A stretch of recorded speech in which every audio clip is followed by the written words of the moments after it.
রাষ্ট্রীয়ভাবে এবারই প্রথম পালন করা হচ্ছে ফকির লালন শাহের তিরোধান দিবস। এতে উচ্ছ্বসিত লালন ভক্তরা। এই মুহূর্তে কুষ্টিয়ায় আখড়াবাড়িতে আছেন রিপোর্টার এস এম রাশেদ। সরাসরি যাচ্ছি তার কাছে।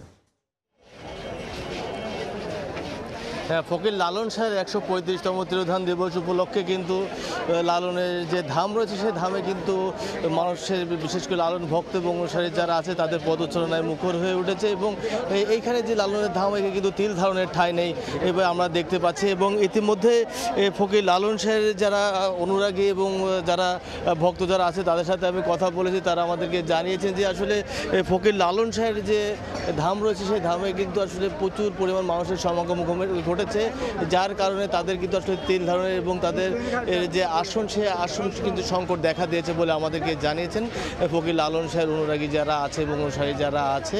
এই ইতিমধ্যেই সারা বাংলাদেশ থেকে লালনের যারা ভক্ত এবং গুরু যারা আছেন তারা তাদের আসন ঘিরে কিন্তু বসেছে ফকির লালন শাহের আখড়াবাড়িতে। এবং তারা আমাদেরকে জানিয়েছেন আজ সন্ধ্যার পরে অধিবাসের মাধ্যমে তাদের যে মূল অনুষ্ঠান সেটি শুরু হবে।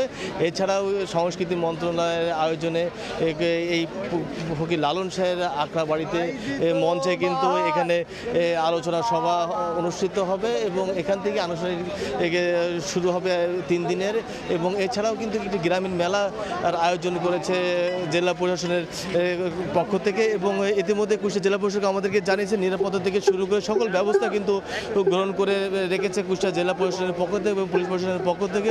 তো কুষ্টিয়ার ফকির লালন শাহের ধাম থেকে ১৩৫তম তিরোধান দিবস উপলক্ষে এই ছিল আমার কাছে সর্বশেষ। আমরা সরাসরি ছিলাম কুষ্টিয়ায়।